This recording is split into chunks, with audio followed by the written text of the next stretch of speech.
रघुनंदन जी, राम जी का दूसरा नाम, राम जी का दूसरा स्वरूप। आदरणीय मोदी जी ने 22 जनवरी को अयोध्या में रामलला को विराजमान किया और 500 साढ़े 500 पूरी हुई।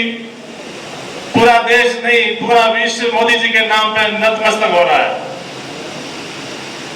अब यहां मेंढक लोकसभा क्षेत्र का भी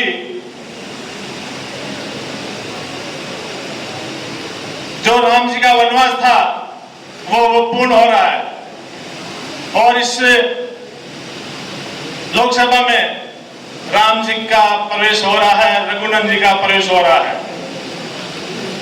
वो सब आप सामने बैठे सभी कार्यकर्ता बंधुओं के ऊपर सारा दारोमदार है, आपके ऊपर सारा जिम्मा है। केवल 10 दिन बचे हैं चुनाव प्रचार के। आप सभी को घर घर बूथ बूथ सगे संबंधी मित्र सबके वहां जाना है और रघुनंदन जी के आग्रह करना है कि राम जी का वोट देना है। यह वोट रघुनंदन जी को नहीं है, मोदी जी को वोट देना है। मोदी जी का हाथ मजबूत करना है और तीसरी बार लगातार मोदी जी को देश के प्रधानमंत्री के रूप में विराजमान करना है। मैं सभी से आग्रह करता हूं कि मोदी जी ने 10 साल के अंदर जो काम किए हैं वो कितने सेंसिटिव काम थे वो उनको पूरा किया है। पहले हम भाषण देते थे मंदिर वहीं बनाएंगे, लेकिन कांग्रेस वाले कहते थे मंदिर वहीं बनाएंगे लेकिन तारीख नहीं बताएंगे। लेकिन मोदी जी ने तारीख ही बताया, मंदिर का नींव भी भरा और वहां रामलला को विराजमान भी किया। मोदी जी कहते हैं वो करते हैं। आज विश्व के अंदर मोदी जी की गारंटी बिकती है। मोदी जी जो बोल दिया वो होना निश्चित है। यहाँ सबका विकास करना है, सबको साथ लेना है, 36 कौम का विकास करना है। आज जो स्ट्रक्चर है उसको डेवलप करना है। वो कड़ी एक रघुनंदन जी जीतेंगे तब पूरी होगी। मेरा आपसे सबसे आग्रह है कि आदरणीय एक सीधे साधे कार्यकर्ता को लोकसभा में भेजकर मोदी जी का विजन अब की बार 400 बार को पूरा करना है। मैं आप सबके बीच में ज्यादा समय नहीं लेते हुए आप सबसे एक बार पुनः आग्रह कि आप भारतीय जनता पार्टी को जिताएं और दिन रात एक करके 10 दिन तक अपना काम काज छोड़ के परिश्रम करके भाजपा को जिताएं। जय हिंद, जय भारत, वंदे मातरम। కానీ మందుకు దాసరి కాలాడించాలి కాబట్టి కాలాడిస్తున్నారు, మాట్లాడాలి కాబట్టి మాట్లాడుతున్నారు. హరీష్ రావుకి తెలియదా మెదక్లో ఎవరు గెలుస్తారని? ఎవరు గెలుస్తారు? ఎవరు గెలుస్తారు? హరీష్ రావుకి తెలియదా? అందుకని అబద్ధాలు మొదలు పెట్టిండు హరీష్ రావు. ఈయన పొద్దుగాల సిద్దిపేట వాకింగ్ చేసిండట వెంకటరామరెడ్డి తోటి. శేష్ వచ్చిన తర్వాత మీడియా మిత్రులతో మాట్లాడాడు హరీష్ రావు గారు. ఏమంటుండు? దుబ్బాకోళ్ళు దుబ్బాక ఎలక్షన్ అప్పుడు ఫేక్ వీడియోలు తయారు చేసి ఉప ఎన్నికలు గెలిచిర్రు అని చెప్తున్నాడు. నవంబర్ 2020లో దుబ్బాకకి ఉప ఎన్నిక జరిగినప్పుడు ఒక రాష్ట్రంలో అధికారంలో ఉన్నది ఎవరు? ఎవరున్నారు అప్పుడు? ఈ జిల్లా మంత్రి ఎవరు? ఈ జిల్లా మంత్రి ఎవరు అప్పుడు? మరి ఏం చేస్తున్నారు? పోయి గుడిగాడులో బంధుగోవి రావు. బీజేపీ బీఆర్ఎస్ ను బదనాం చేసి దుబ్బాకలో ఉప ఎన్నిక గెలిచిరు. ఇది 2 గంటల కింద హరీష్ రావు సిద్దిపేట మాట్లాడుతూ చెప్తాడు. తప్పు వీడియోలు చేస్తే ఏమైతుందో హరీష్ రావుకి మనం చెప్పాలి. ఏమైంది? మన అమిత్ షా గారు వచ్చిరు సిద్దిపేటకి. వచ్చిరా? ఎందుకు వచ్చిరు? అమిత్ షా గారు ఎందుకు వచ్చిరు సిద్దిపేటకి? ఇప్పుడు ఆనంద్ గౌడ్ గారు ఎందుకు వచ్చిరు గజ్వేల్కి? ఇంత పెద్ద ఉన్నారే. అమిత్ షా గారు దుబ్బాకకి సిద్దిపేటకి ఎందుకు వచ్చిరు? మెదక్ పార్లమెంట్ లో బీజేపీ అభ్యర్థిని గెలిపించి నరేంద్ర మోడీ గారిని మళ్ళీ ప్రధానమంత్రి చేయాలనే ఒక నినాదంతో అమిత్ షా గారు మొన్న సిద్దిపేటకు వచ్చారు. సిద్దిపేటలో ఇట్లా సభ పెట్టుకున్నాం. ఆ రోజు కూడా ఇట్లా పట్టపగలు 2 గంటలకు వచ్చారు అమిత్ షా గారు.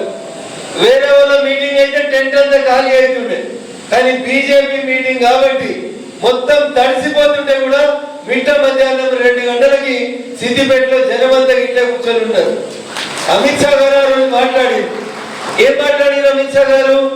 మేము బిఆర్ అంబేద్కర్ గారిని గౌరవిస్తాం, వారు రాసిన భారత రాజ్యాంగాన్ని గౌరవిస్తాం, ఓబీసీ రిజర్వేషన్ కాపాడుతాం, ఎస్సీ ఎస్టీ రిజర్వేషన్లను కాపాడుతాం. ఓబీసీలకు, దళితులకు, గిరిజనులకి భారత రాజ్యాంగం ఇచ్చిన రిజర్వేషన్లను గుంజుకొని మైనార్టీలకు ఎవరైనా రిజర్వేషన్లు ఇస్తే వాటిని భారతీయ జనతా పార్టీ ఖచ్చితంగా రద్దు చేస్తుంది. ఇది అమిత్ షా గారు సిద్దిపేటలో చెప్పిన మాట. చేయాలా? ఇందాక ఆనందంలో చెప్పిండు కార్పొరేటర్ గా పోటీ చేసినాడు పట్టణంలో. 150 మంది కార్పొరేటర్లు ఉంటే వాళ్ళకు రావాల్సిన 27% సీట్లలో బీసీఈ అని ఒక కాస్ట్ యాడ్ చేసి బీసీలకి, ఓబీసీలకి రావాల్సిన సీట్లను తీసుకుపోయి ముస్లిం మైనార్టీలకు ఇచ్చినటువంటి పార్టీ కాంగ్రెస్ పార్టీ. ఆ రిజర్వేషన్లని భారతీయ జనతా పార్టీ రద్దు చేస్తుందని అమిత్ షా గారు చెప్తే దాన్ని ఫేక్ వీడియో తయారు చేసి, దొంగ వీడియో తయారు చేసి కాంగ్రెస్ పార్టీ ఐటీ సెల్ సాక్షాత్తు పిసిసి అధ్యక్షుడు రేవంత్ రెడ్డి నాయకత్వంలో ఊరూరు పొట్టి వచ్చారు. అయితే ఏమైతుందంటే వాడు యాడ దాక్కున్నా పోలీసులు కేసు చేస్తారా చేయరా? అమిత్ షా వీడియో దొంగ వీడియో చేస్తే కేసు అయిందా కాలేదా? ఢిల్లీకి వెళ్ళి పోలీసులు వచ్చిరా రాలేదా? అది రేవంత్ రెడ్డి రవంత్ రెడ్డి 3 అడుగుల 6 అడుగుల చూడలే, వచ్చిరా రాలేదా? ఎలక్షన్లు ఉన్నాయి కాబట్టి విడిచిపెట్టిపోయారు. ఎలక్షన్లు అయిపోయినా విడిచిపెడతారా? బరాబరి గుంజుకపోతాం. వారి సొంతకి ఇంత అంటున్నాం, మిలిటరీని పంపురు అని అడుగుతున్నాం. మిలిటరీ ఎందుకు 22 కానిస్టేబుల్ చాలు నేను ఎత్తుకపోయేదాన్ని. ఎందుకంటే ఒకసారి ఎత్తుకపోయిరా, సూట్ కేసులు పట్టుకోవడం ఎత్తుకపోయిరా, పట్టపగలు ఎత్తుకపోయిరా, 2 పోలీసులు చాలు నేను ఎత్తుకపోయేదాన్ని. దానికి ఇంకా మనోడు అమిత్ షా నువ్వు పంపి మిలిటరీని అంటున్నాడు. ఒక్క మిలిటరీ వస్తే నువ్వు సంఘకు సరిపోవాలి. ఇంత అంటుంటావు మిలిటరీ పక్క. ఎందుకు ఉత్తర కుమార ప్రగల్భాలు చేసిందే తప్పుడు పని. పోయి ఈ దేశ హోంమంత్రి కలెక్టర్ కమ్ కాంట్రాక్టర్ అయిన వెంకట్రామరెడ్డి చంద్రశేఖరరావుకి శాస్త్రాంగంగా దండం పెట్టి 2021లో ₹1 ఖర్చు లేకుండా ఎమ్మెల్సీ పదవి తెచ్చుకున్నాడు. ఇవాళ ఏం చెప్తున్నాడు? మా వెంకట్రామరెడ్డి 100 కోట్లు పెడతాడు. ఏం పెడతాడు? ఎన్నడైనా నువ్వు ఎమ్మెల్సీ 2021లో ₹1 ఖర్చు లేకుండా ఎమ్మెల్సీ అయ్యాడు వెంకట్రామరెడ్డి. ఎప్పుడన్నా R&R కాలనీకి వచ్చిండా? ఒక్కసారి వచ్చిండా? ఎవరికైనా కష్టం ఉంటే వచ్చిండా? ప్రశాంత్ గారు ఒక తమ్ముడు చచ్చిపోయాడు వేమనగర్. ఏం పేరు? దర్శనం ఏం పేరు? నేను ఒక సోదరుడు చచ్చిపోయాడు.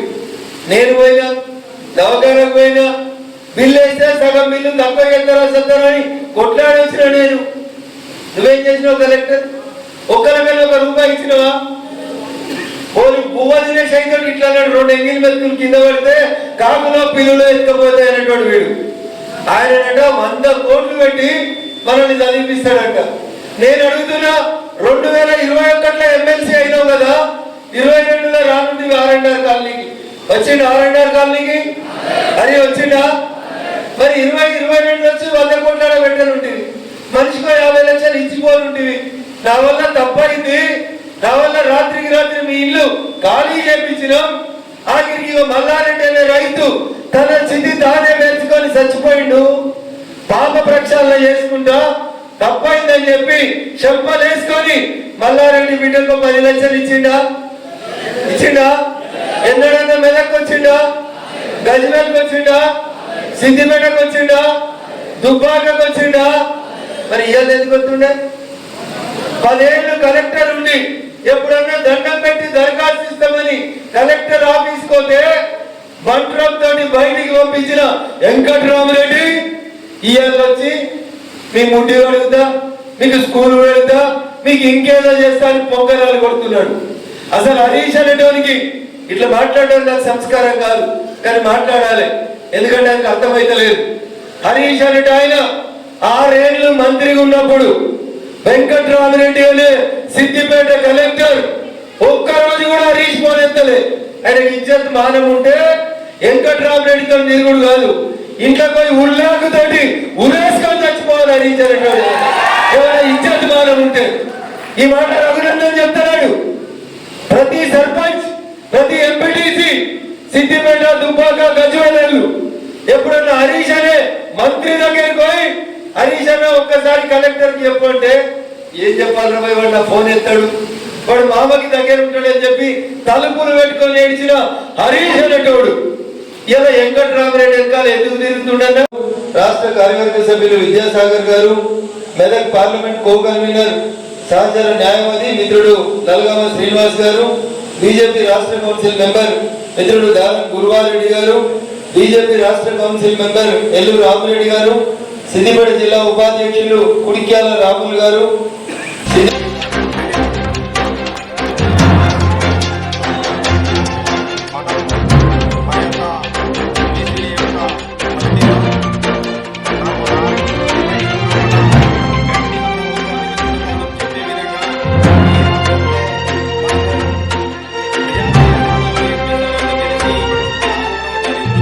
కొడంగల్ పోయి వాళ్ళ ఊరిలో ఆయన ఏ ఊరో ఆ ఊరికి పోయి వాళ్ళ సర్పంచ్ని అడుగుమను, ఊర్లో నర్సరీ పెట్టిన సర్పంచ్ గారు ఈ నర్సరీకి పైసలు ఎవరిచ్చిరు అని అడుగుమను, లేకపోతే ఊరవతల శ్మశాన వాటిక దగ్గరికి ఒమ్మనూరి రేవంత్ రెడ్డి గారిని పోయి ఆ శ్మశాన వాటికకు పైసలు ఎవరిచ్చిరో అడుగుమనుండ్రి. ఎప్పుడన్నా ఊరికి పోతే కదా రేవంత్ రెడ్డి, కొడంగల్లో 2018 ఓడిపోతే మళ్ళీ పోకనే ఒక్కిపోతుంది. ఇప్పుడు ముఖ్యమంత్రి అయినావు కదా, పోదాంపా నీ కొడంగల్ నియోజకవర్గంలో కట్టిన బాత్రూమ్లన్నీ వాడికి పైసలు ఎవరు ఇచ్చారో చెప్దాం. ఆఖరికి రేవంత్ రెడ్డిని ఇట్లే అడగన్నారు, రేపు పొద్దుట సిద్దిపేటకు అడుగు ఏమని, నువ్వు ముఖ్యమంత్రి అయిన ఈ 6 నెలలలో నువ్వు ఇచ్చినటువంటి 6 గ్యారంటీలను అమలు చేసి లేకపోతున్నాను, వెనకాల లంకె బిందెలు లేవు ఖాళీ కుండలు ఉన్నాయి కాబట్టి నేను మీకు గాడిద గుడ్డే భవిష్యత్తులో ఇవ్వబోతున్నానని నువ్వు చూపెట్టినావని తెలంగాణ సమాజం ఇలా ఫీల్ అవుతుంది. నువ్వు చేసే పనిని నువ్వు చూపెట్టుకొని పక్కనున్న మీద ఎందుకు ఏడుస్తావు? నువ్వు ముఖ్యమంత్రి అయిన తర్వాత కూడా కేంద్రం దగ్గరికి పోయి, ఢిల్లీకి పోయి, భారత ప్రభుత్వం నరేంద్ర మోడీ దగ్గరికి పోయి ఇవాళ దాకా దగ్గర 20 నుంచి 25 వేల కోట్ల రూపాయలని అప్పు తెచ్చుకుంటే కానీ నీ కార్ల డీజిల్కు పైసలు లేవు రేవంత్ అన్న, ఎందుకే పొంకనాలు ఎక్కువ. థ్యాంక్ యూ చేస్తూ మాజీ మంత్రి హరీష్ రావు గారు మళ్ళీ అబద్ధాలని ప్రచారం చేయడం మొదలుపెట్టినాడు. దుబ్బాకలో భారతీయ జనతా పార్టీ ఫేక్ వీడియోలు చేసింది, ఇది హరీష్ రావు గారి స్టేట్మెంట్. నేను అడుగుతున్నా, హరీష్ రావు గారు ఆ రోజు అధికారంలో ఉన్నది ఎవరు? ఒకవేళ ఎవరైనా తప్పుడు వీడియోలు చేస్తే ఎందుకు పోలీసులు కేసు నమోదు చేయలేదు? ఎందుకు చట్టపరమైనటువంటి చర్యల్ని వాళ్ళ మీద తీసుకోలేదు? దయచేసి మీరు దీనికి సమాధానం చెప్పాలి. మొన్న అమిత్ షా గారు సిద్దిపేటకు వచ్చారు, కాంగ్రెస్ పార్టీ వాళ్ళు పీసీసీ ఆఫీసులోంచి గాంధీ భవన్లోంచి దొంగ వీడియోలు చేసారు. ఢిల్లీ పోలీసులు కేసు నమోదు చేసిరా చేయలేదా? తప్పుడు వీడియోలు నమోదు చేస్తే ఢిల్లీ నుంచి పోలీసులు గాంధీ భవన్కి వచ్చిరా రాలేదా? ఎప్పుడో 3 ఏళ్ల కింద దొంగ వీడియోలు చేసిరని గీయాల అబద్ధపు ముచ్చట్లు ఎందుకు చెప్తారు? వెంకట్రామరెడ్డిని ఎందుకు తోలుకొస్తున్నావో చెప్పు. వెంకట్రామరెడ్డి 6 ఏళ్ళు నా ఫోన్ ఎత్తలేదు అని చెప్పు. వెంకట్రామరెడ్డితో నేను వ్యాపార భాగస్వామిని అని చెప్పు. లేకపోతే నా బినామీ వెంకట్రామరెడ్డి అని చెప్పు. ఏం చెప్తావో చెప్పు, గది చెప్పు. నువ్వేం చేస్తావో చెప్పు, నీ పార్టీ ఏం చేస్తుందో చెప్పు. గది చెప్పకుండా 2020 నవంబర్లో జరిగినటువంటి దుబ్బాక ఉప ఎన్నిక గురించి మాట్లాడుతున్నావు. మీరు మాట మీద కట్టుబడి ఉంటా అంటే, మీరు నీతిగా నిజాయితీగా మాట్లాడుతున్నాను మీ మీద మీకు విశ్వాసం ఉంటే, అరెస్ట్ అయిన డీసీపీ రాధాకిషన్ రావు చెప్పిండు, దుబ్బాక ఉప ఎన్నికలలో మేము రఘునందన్ చుట్టాల ఫోన్లని హైదరాబాద్లో ఇన్నాము అని చెప్పిండు. ఇజ్జత్ మానం ఉంటే ముందుగా రిజైన్ చేయి. ఎందుకంటే ఆ రోజు ఆ దుబ్బాక ఎన్నికకి ఇన్ఛార్జ్ ఎవరంటే మీరే. ఆ రోజు మంత్రి హోదాలో నన్ను నానా యాగి చేసి పోలీసు వాళ్ళని పెట్టి తప్పుడు కేసులు పెట్టించి నన్ను అనేక రకాలుగా అవస్థలు పెట్టినామని చెప్పి ఆ రోజు చెప్పిన నేను, ఈరోజు చెప్తున్న నేను. దానికి సాక్ష్యం డీసీపీ రాధాకిషన్ రావు గారి అరెస్ట్ చేసిన తర్వాత ఇచ్చిన వాంగ్మూలం. నువ్వు నిజాయితీ పరునివైతే హరీష్, ఆ రోజు నేను చేసింది తప్పు అని చెంపలేసుకొని సిద్దిపేట వెంకటేశ్వర్ల దేవుని గుడి ముంగట ముక్కునాళ్ళకి రాయాలి. కానీ దుబ్బాకోళ్ళు బీజేపీ వాళ్ళు దొంగ వీడియోలు చేస్తారు. మరి మీరేం చేసిరు? గుడ్డిగాడిదల పనులతో మీరా 2020లో మేము తప్పుడు వీడియోలు తయారు చేస్తే 2023 నవంబర్ దాకా మీరే కదా అధికారంలో ఉన్నది. తప్పు చేసిన వాళ్ళ మీద ఎందుకు కేసులు పెట్టలేదు? కాబట్టి మళ్ళా అబద్ధాలను ప్రచారం చేయాలని, పైసలు వంచాలని, వెంకట్రామరెడ్డి గారిని ఏదో చేయాలని, అబద్ధపు ప్రచారాలని బీజేపీ మీద రఘునందన్ మీద చేయడం మానుకోండి. హరీష్ గారు ఏమాత్రం నిజాయితీ ఉన్నా చర్చకు నేను సిద్ధంగా ఉన్నా. మీరు పైసలు వంచలేదని, టెలిఫోన్ ట్యాపింగ్ చేయలేదని మీరు నిరూపించుకోండి.